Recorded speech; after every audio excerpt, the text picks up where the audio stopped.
পাহাড়ি এলাকাটি পার হওয়ার পর বহু দূরে তার চোখ পড়ল কিছু তাঁবুর উপর। অনেকগুলো তাঁবু থেকে একটু দূরে দুটি বাহারি সুন্দর তাঁবু তার নজরে পড়ল। তাঁবুর অদূরে কিছু সংখ্যক ঘোড়া ও খচ্চর বাঁধা। পুরোহিত ঘোড়ার বাঁক টেনে ঘোড়াকে চাবুক মারল। ঘোড়া ঊর্ধ্বশ্বাসে ছুটে চলল, কিন্তু ততক্ষণে কয়েকজন লোক তীর ধনুক নিয়ে তার পথ আগলে দাঁড়ালো।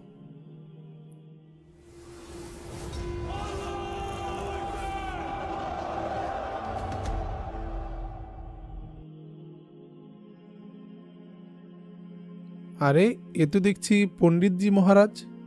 পেছন থেকে একজন চিৎকার দিয়ে বলল, আসুন আসুন, আপনি কিভাবে এলেন? বাইরে কিছুটা শোরগোল কথাবার্তা শুনে রাজ্যপাল তার তাঁবু থেকে বেরিয়ে এলেন। তার সাথে তার রানী ও ছেলে লক্ষণপালও বেরিয়ে এলো। এই জায়গাতেই মহারাজা রাজ্যপাল কনৌজ ত্যাগ করে আশ্রয় নিয়েছিলেন। রানী ও লক্ষণপাল ছাড়া রাজা ৩ জন নর্তকীকেও সাথে নিয়ে এসেছিলেন। প্রায় ৫০ জন একান্ত বিশ্বস্ত সৈন্য তিনি সাথে নিয়েছিলেন তার নিরাপত্তার প্রয়োজনে। এছাড়াও ছিল কয়েকজন কাজের লোক। মহারাজা যে এই জায়গায় এসেছেন সে খবর পুরোহিতের জানা ছিল। জানা না থাকলে এখানে কারো পক্ষেই পৌঁছা সম্ভব ছিল না। পুরোহিত ঘোড়া থেকে নামলে রাজ্যপাল তাকে হাত ধরে তার তাঁবুতে নিয়ে গেলেন। রানী ও লক্ষণপাল অবস্থা দৃষ্টে একজন অপরজনের চোখের দিকে তাকালো। তাদের চেহারায় উদ্বেগ আর হতাশা। হতাশ মনেই তারা নিজ নিজ তাঁবুতে চলে গেল। আপনি কি আমাকে জিজ্ঞেস করার সাহস রাখেন আপনার রাজধানী এখন কোন অবস্থায় আছে? রাজাকে প্রশ্ন করল পুরোহিত। আপনি কি একথা শোনার শক্তি রাখেন মুসলমানরা কনৌজের মন্দিরগুলোকে কিভাবে ধ্বংস করেছে? পুরোহিতের এসব কথা শুনে মহারাজা কনৌজ তার প্রতি ক্ষুব্ধ দৃষ্টিতে তাকালেন। রাজার মধ্যে কোনো ধরনের পরাজয়ের গ্লানি কিংবা অসহায়ত্বের চিহ্ন ছিল না।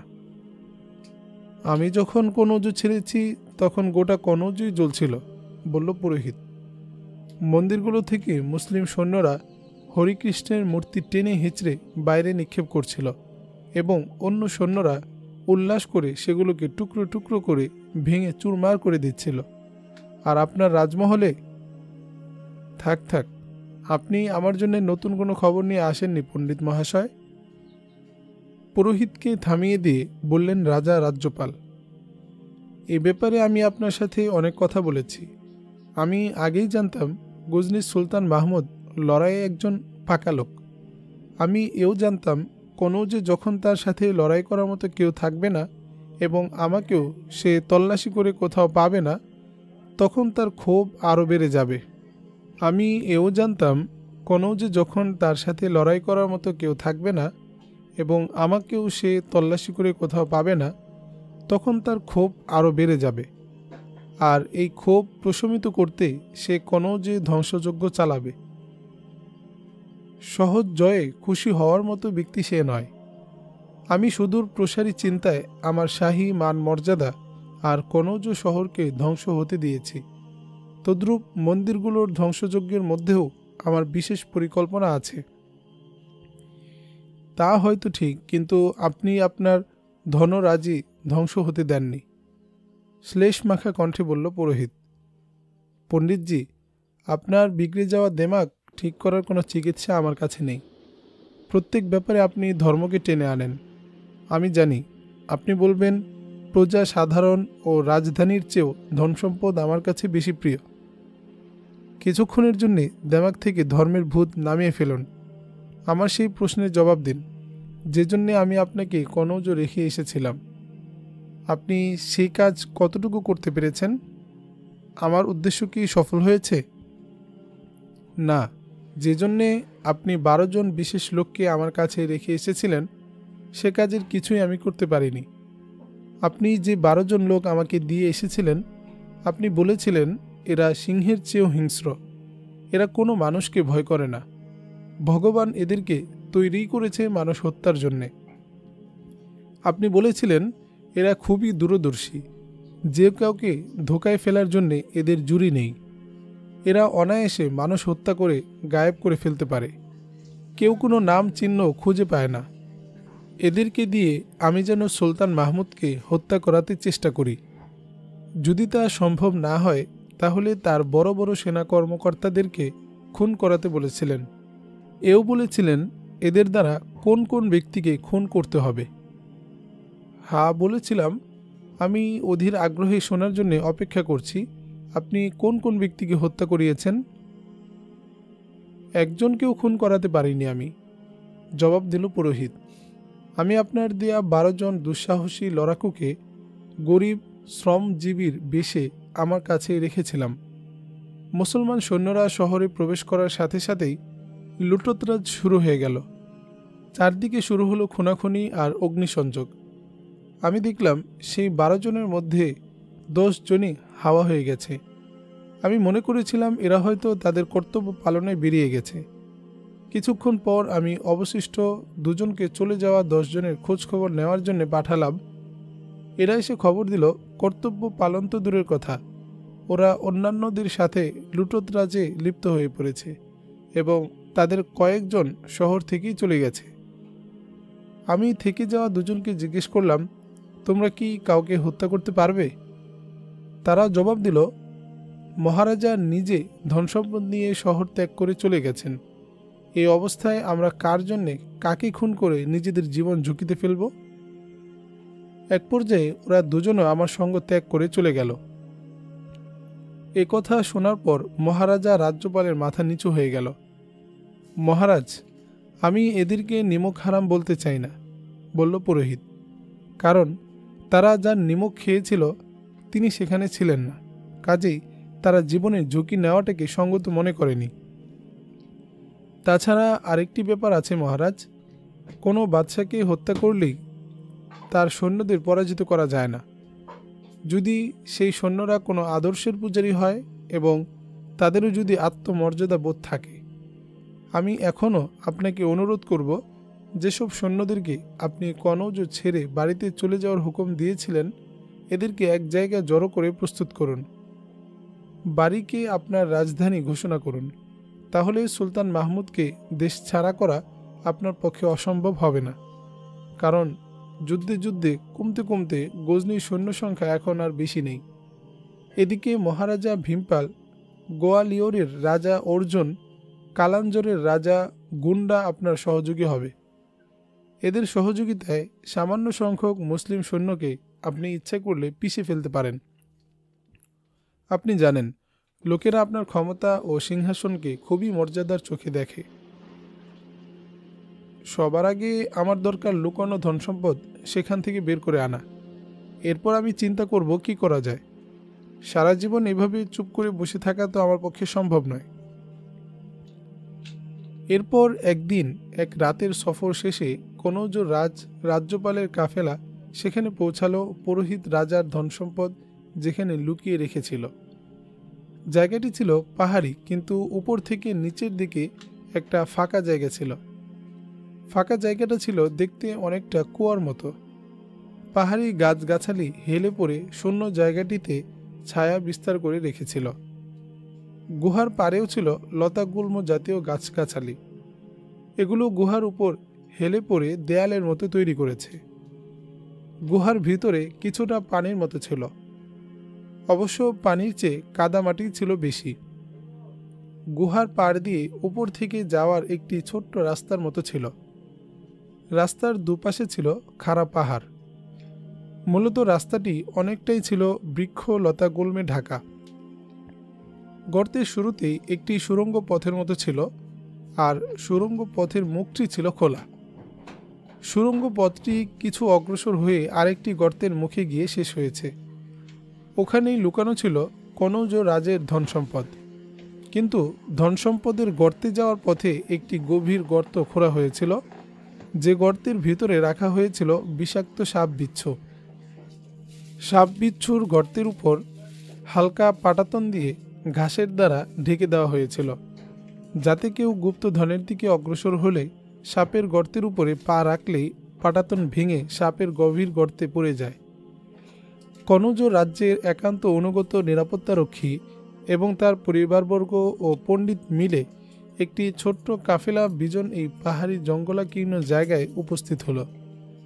তাদের কাফেলায় অনেকগুলো খচ্চর, গাধা এবং ঘোড়া ছিল।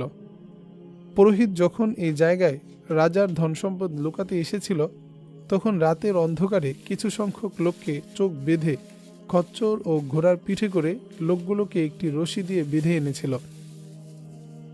কিন্তু এখন আর কারোর চোখ বাঁধা ছিল না এবং গুপ্তধনের গুহায় যাওয়ার আগে সাপের গভীর গর্তে যাতে কেউ পড়ে না যায়, তাই একটি লম্বা চওড়া কাঠের তক্তা সেটির উপর রেখে দেওয়া হলো। আগে পুরোহিত গুপ্তধনের গুহায় প্রবেশ করল এবং পরে অন্যান্য রাজ কর্মচারীদেরকে ডেকে নিল।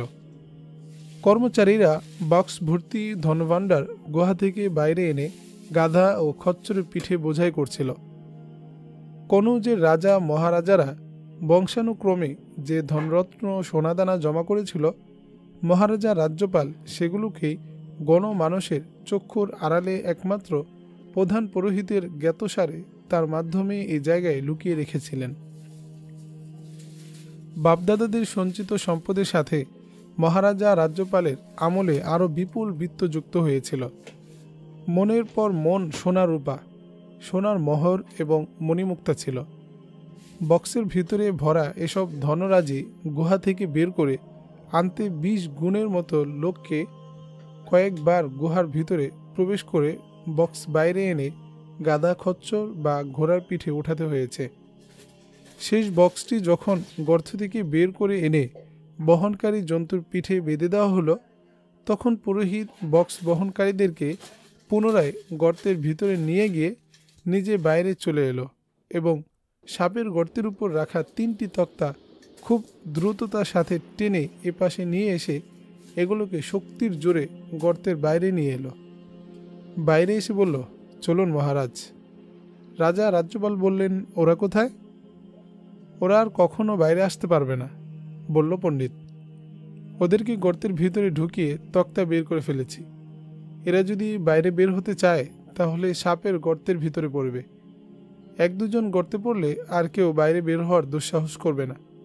ক্ষুধা পিপাসায় গুহার ভিতরেই মারা যাবে। এদেরকে এইভাবে হত্যা না করে মোটা অঙ্কের পুরস্কার দিয়ে কি খুশি করা যায় না, যেন তারা আর আমাদের ধনরত্নের প্রতি লোভ না করে, বললেন মহারাজা রাজ্যপাল। ওদের অসহায় অভিশাপ না নিলে হয় না। মহারাজ, এই ধন সম্পদের জন্য আপনি আপনার রাজত্ব, আত্মমর্যাদা সবই বিসর্জন দিয়েছেন। অনুরূপ এই বিত্ত বৈভব দেখে ওরা আমাকে, আপনাকে এবং রানী ও রাজকুমারকে হত্যা করার চিন্তা করতেই পারে। এত বিশাল সম্পদ থেকে সামান্য কিছু নিয়ে সন্তুষ্ট হতে পারে না। দেখুন না, সম্পদ জড়ো করতে আপনি কি আপনার প্রজাদের প্রতি কখনো দয়াপরবশ হয়েছেন? মানুষ যখন ক্ষমতার মসনদে বসে এবং মাথায় রাজমুকুট রাখে, তখন প্রজাদের দুঃখ ও অভাবের কথা সম্পূর্ণ ভুলে যায়। তাদের দৃষ্টি নিবদ্ধ থাকে আরও বেশি ধনরত্ন এবং ক্ষমতা কক্ষিগত করার প্রতি। তখন সেই ক্ষমতাবান লোকেরা বুঝে ঠিকই, কিন্তু বিবেক দিয়ে চিন্তা করে না। আজ আপনি এই পর্যায়ে এসে পৌঁছেছেন। আপনি ভীতু শিয়ালের মতো লুকিয়ে লুকিয়ে বেড়াচ্ছেন। আপনার জন্য জীবন দিতে প্রস্তুত স্বগোত্রীয় এবং স্বধর্মীয় প্রজাদেরকে শত্রুদের দয়ার উপর ছেড়ে এসেছেন। পণ্ডিত মহাশয়, বারবার আপনি আমাকে অপমান করছেন। দেখবেন আমি আপনাকে একটা কিছু করেই আমার সিদ্ধান্তের যথার্থতা প্রমাণ করব, বললেন মহারাজা রাজ্যপাল। হ্যাঁ, এই জন্য তো আমি এখনও আপনার সাথে রয়েছি যে আপনি একটা কিছু করে দেখাবেন, বলল পুরোহিত। আপনি কি ভুলে গেছেন কনৌজের সিংহাসন হিন্দু জাতির গর্ব, অহংকার, আত্মমর্যাদা, রণাঙ্গনে বীরত্ব, জ্ঞান, বিজ্ঞান ও হিন্দুস্তানের মর্যাদার প্রতীক?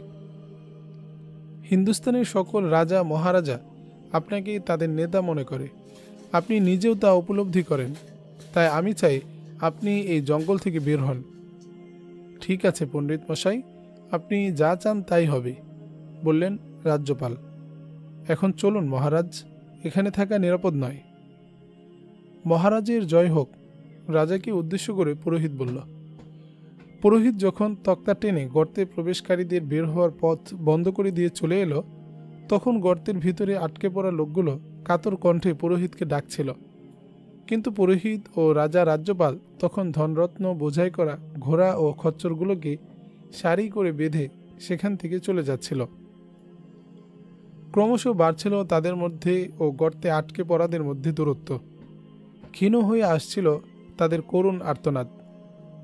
এরপর রাজা ও পুরোহিতের দুর্গম কঠিন জঙ্গলাকীর্ণ পথ অতিক্রম করতে হচ্ছিল, যেখানে সাধারণ মানুষের যাতায়াত দুঃসাধ্য। শুধু বনের হিংস্র জীবজন্তুরাই যেখানে অবাধে বিচরণ করে। পণ্ডিতজি, আপনার মহানুভবতায় আমার মাথা আপনার কাছে ঝুঁকে আসছে। আমি আপনাকে এমন বিরল পুরস্কারে ভূষিত করতে চাই যা কেউ কোনোদিন আমার কাছ থেকে পায়নি এবং পাবার কল্পনাও করতে পারে না। পুরোহিতকে উদ্দেশ্য করে বললেন রাজ্যপাল, আপনি নিজেই বলুন, আমি আপনাকে কি পুরস্কার দিতে পারি? একটা পুরস্কার অবশ্য আছে, যে পুরস্কার আজ পর্যন্ত কোনো রাজা বাদশাহ কোনো সুহৃদ বন্ধু কিংবা আস্থাভাজনকে দেননি। এবার আপনি ইচ্ছে করলে তা দিতে পারেন। বলুন পণ্ডিত মশাই, কি সেই পুরস্কার? অবশ্যই তা আমি আপনাকে দেব, বলুন, অবশ্যই বলুন। সেই পুরস্কার হলো গজনী সুলতানের দ্বিখণ্ডিত মস্তক, বলল পুরোহিত। পুরোহিতের কথা শুনে মহারাজা রাজ্যপালের হাসি পেল। এই মাথা যদি শরীর থেকে বিচ্ছিন্ন হয়ে যায়, তাহলে হিন্দুস্তান ভবিষ্যৎ আক্রমণের শিকার হওয়া থেকে শুধু নিরাপদ হবে না, হিন্দুস্তানে ইসলামের প্রচার প্রসারও চিরদিনের জন্য রুদ্ধ হয়ে যাবে, বলল পুরোহিত। সুলতান মাহমুদের মৃত্যুতে আমাদের এই ভারত মাতা চিরদিনের জন্য পবিত্র হতে পারে। অবশ্য আমার আশঙ্কা হয় আমাদের ভবিষ্যৎ প্রজন্মকেও আমাদের মতো মুসলমানদের প্রতিরোধে লড়াই করতে হবে, যুদ্ধ বিগ্রহ হবে, ভারত মাতার সুপুত্রদের রক্ত ঝরবে, তবুও ইসলাম এই মাটি থেকে চিরবিদায় হবে না। আমাদের পূর্ববর্তী প্রজন্মের মধ্যে যদি ভগবান সত্যিকারের বুদ্ধিমত্তা দান করেন, তাহলে তারা এভাবে যুদ্ধ করে মরবে না, বরং মুসলমানদের নিশ্চিহ্ন করতে অন্য কোনো পদ্ধতি অবলম্বন করবে।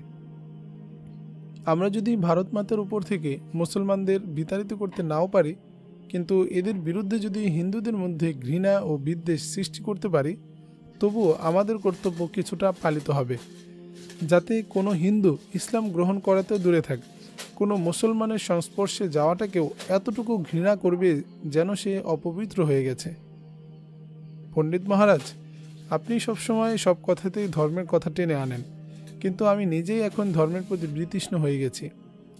হরি হরি মহাদেব আর হরিকৃষ্ণ আমাদের কি উপকারটা করতে পারলো বলুন তো? আপনি আমাদের সবসময় দেবদেবীদের ক্ষোভের ভয় দেখান। তাদের কি শুধু ক্ষোভ ক্রোধই আছে? তাদের মধ্যে কি দয়া মায়া নেই? প্রতিটি যুদ্ধে শুধু মুসলমানরাই জয়ী হচ্ছে। আমাদের লোকেরা জীবন বাজি রেখে যুদ্ধ করেও একটি ক্ষেত্রেও বিজয় অর্জন করতে পারছে না। আপনার সেই মহাদেবের ক্রোধ কি একবারও এই মুসলমানদের উপর গিয়ে পড়তে পারে না? মহারাজ, এটা হলো দেবদেবীদের রহস্য। মানুষ যখন দেবদেবীদের নির্দেশ পালন করে না, তখন তাদের মনের মধ্যে দ্বিধা সংশয় সৃষ্টি করে দেয়। ফলে তারা আপনার মতো ভগবানের বিরুদ্ধে, দেবতাদের বিরুদ্ধে কথা বলতে শুরু করে। ধনরত্ন বোঝাই ঘোড়া এবং অন্যান্য ভারবাহী জন্তুগুলো ধীরে ধীরে অগ্রসর হচ্ছিল। গভীর অরণ্য দিয়ে পথ চলার কারণে দূর থেকে তাদের কানে ভেসে আসছিল সিংহের গর্জন এবং হায়নার চিৎকার। মাঝে মাঝে বাঘের হুঙ্কারও শোনা যাচ্ছিল। ঘোড়া ও তরবারি খচ্চরগুলো ঘন বন জঙ্গলের দুর্গম পথ মারাতে মারাতে ভীত বিহ্বলতার মধ্যে দিয়ে অগ্রসর হচ্ছিল। পথ চলতে চলতে মহারাজা রাজ্যপাল বললেন, আমি আমার রাজ্যের মন্দিরগুলো হীরা মুক্তা দিয়ে সাজিয়েছি। ঋষি পণ্ডিত সাধু সন্ন্যাসীদের আমি দুহাতে উপহার উপঢৌকন দিয়েছি এবং সেবা করেছি। তাদের সকল নির্দেশ ও চাহিদা পূরণ করেছি। আপনার মন্দিরের সকল মূর্তিগুলোকে আমি মণিমুক্তা সোনা দিয়ে কারুকার্য করে তুলেছি এবং সবচেয়ে দামি সুগন্ধি দিয়ে গোসল করিয়েছি। কিন্তু কোথায় আজ আমার সেই সব সেবার পুরস্কার? কোথায় আজ আমার সিংহাসন? কোথায় আমার রাজমুকুট, রাজত্ব? যে কোনো রাজের জয়গান গাইত সারা হিন্দুস্তান, সেই রাজ সিংহাসনের জাঁকজমকপূর্ণ দাপট এখন কোথায়? আমার মাথায় কেন এমন বুদ্ধি এলো যে আমি কোনো মুসলিম বাহিনী প্রবেশের আগেই রাজত্ব ত্যাগ করে পালিয়ে এলাম? পালাতে আমাকে কে পরিচিত করল? ধনরত্নের প্রতি অত্যাধিক ভালোবাসাই আপনাকে রাজধানী ও সিংহাসন থেকে পরিচিত করেছে মহারাজ, বলল পুরোহিত।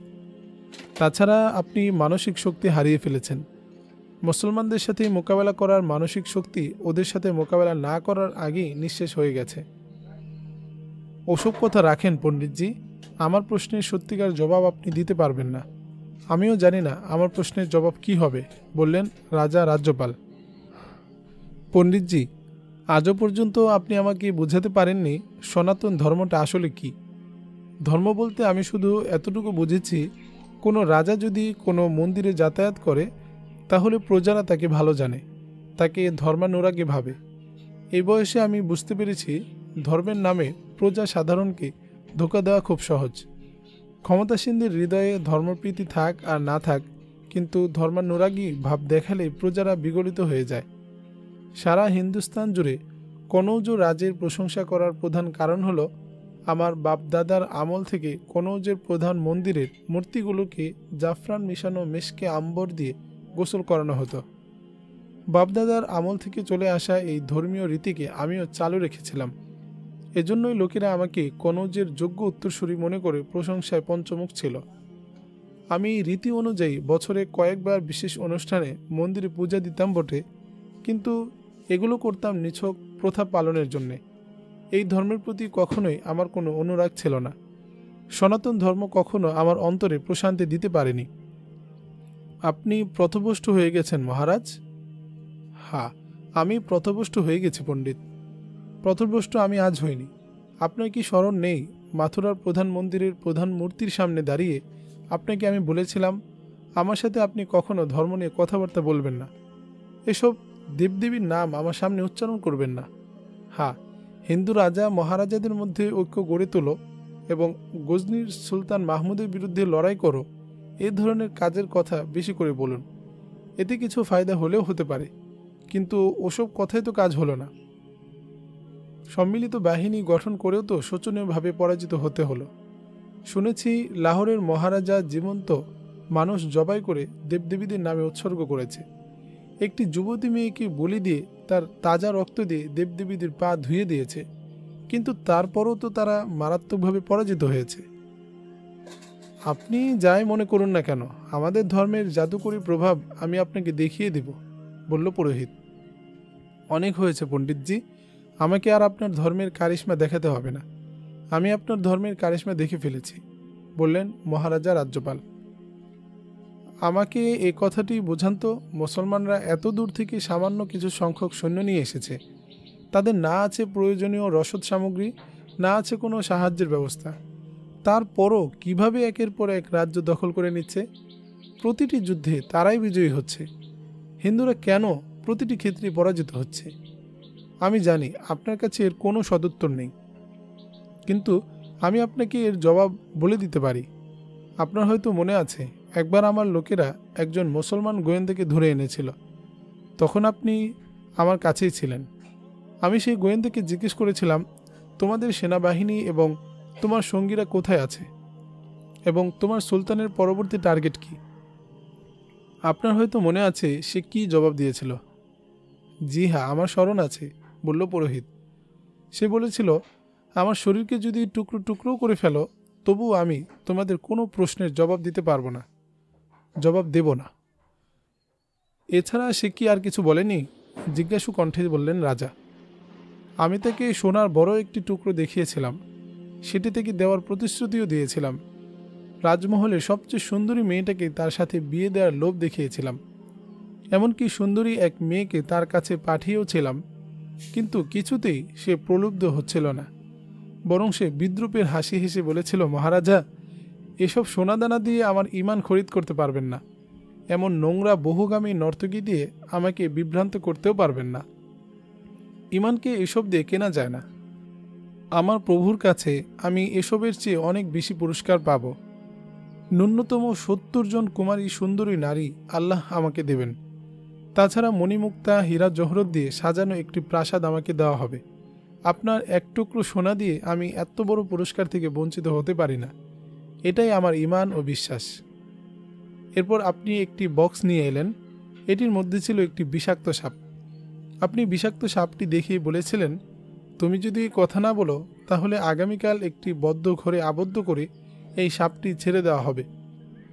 বিষাক্ত সাপটি তোমাকে ছোবল দিবে। বিষাক্ত সাপের একের পর এক দংশনে তোমাকে ধুকে ধুকে মরতে হবে।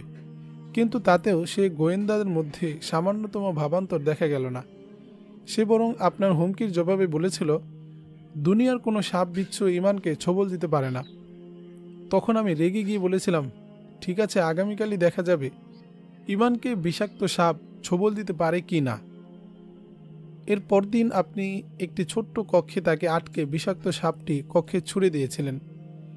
লোকটি বিষাক্ত সাপের দংশনে ছটফট করতে করতে মারা গেল, কিন্তু একটিবারও বাঁচার জন্য শব্দটি পর্যন্ত করল না। তার সেনাবাহিনী সম্পর্কে কোনো কথা বলল না। হ্যাঁ মহারাজা, আমার মনে আছে, আমি তাকে একটি কক্ষে ভরে বিষাক্ত সাপ দিয়ে হত্যা করেছিলাম। এটাই তো মুসলমান, আর এমনই হলো তাদের ঈমান। আছে হিন্দুদের মধ্যে এমন কেউ? পণ্ডিতজি, ঈমান জিনিসটা কি?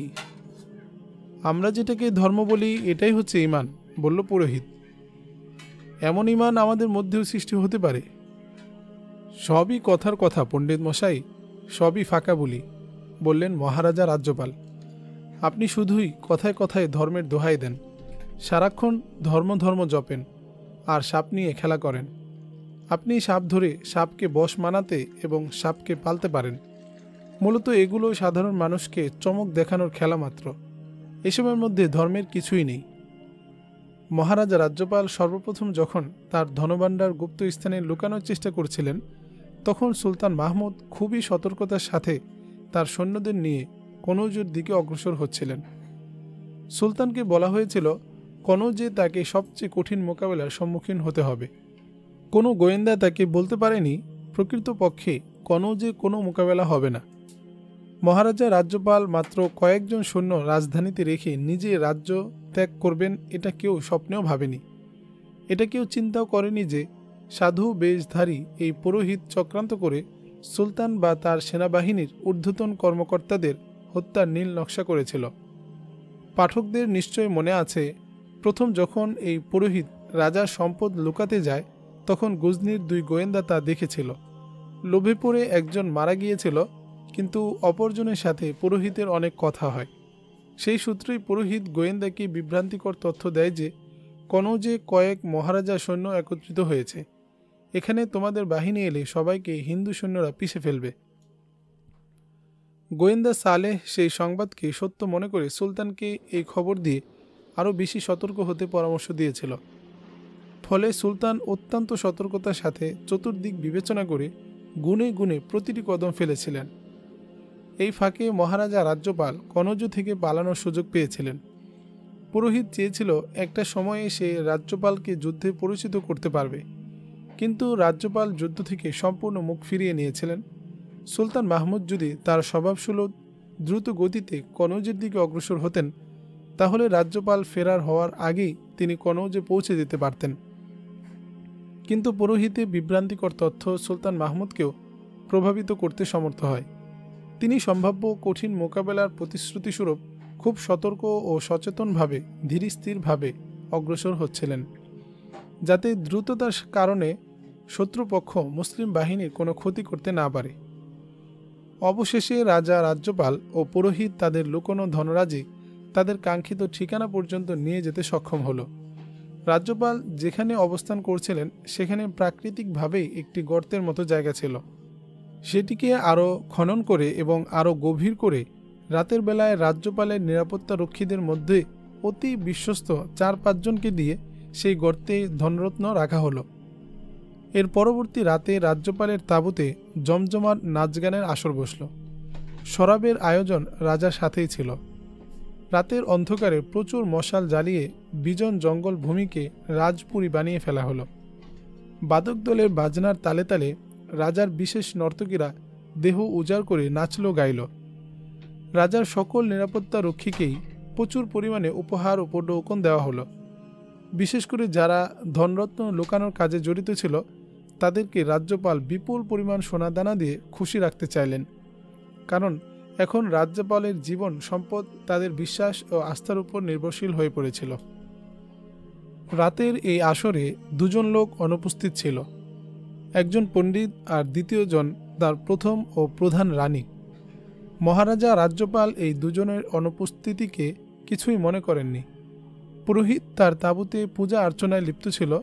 সে ছোট দুটি পুতুলের মতো মূর্তি তার সাথে নিয়ে এসেছিল। পুরোহিত যখন পূজায় মগ্ন, এমন সময় রানী তার তাঁবুতে প্রবেশ করলেন। বড় রানীর দেহে বার্ধক্যের ছাপ পরিষ্কার হয়ে উঠেছিল। মহারাজা এই রানীকে বেশ গুরুত্ব দিতেন, যেহেতু রাজার স্থলাভিষিক্ত রাজকুমার লক্ষণ পালের জন্মদাতা মা তিনি।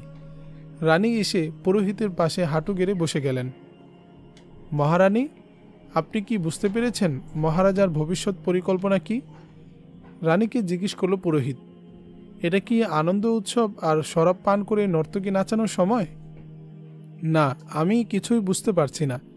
এখন আমি মহারাজাকে নিয়ে ভাবছি না। আমার সকল মনোযোগ এখন রাজকুমারকে কেন্দ্র করে। আমার কলিজার টুকরো রাজকুমারের ভবিষ্যৎ অন্ধকার।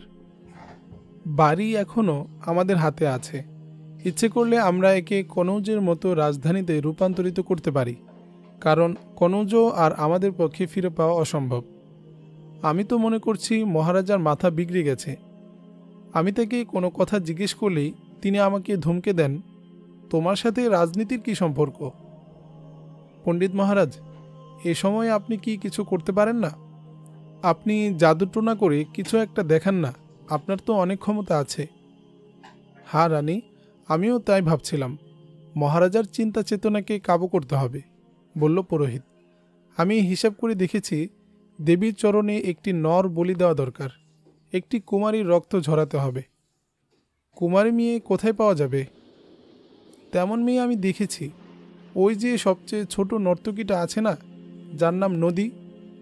আপনি তাই করুন। আপনি যখন চাইবেন তখনই ওকে বলি দিতে পারেন। ও সুন্দরী ও তরুণী। হ্যাঁ, এমন মেয়েকেই নর বলি দেওয়া উচিত, বললেন রানী।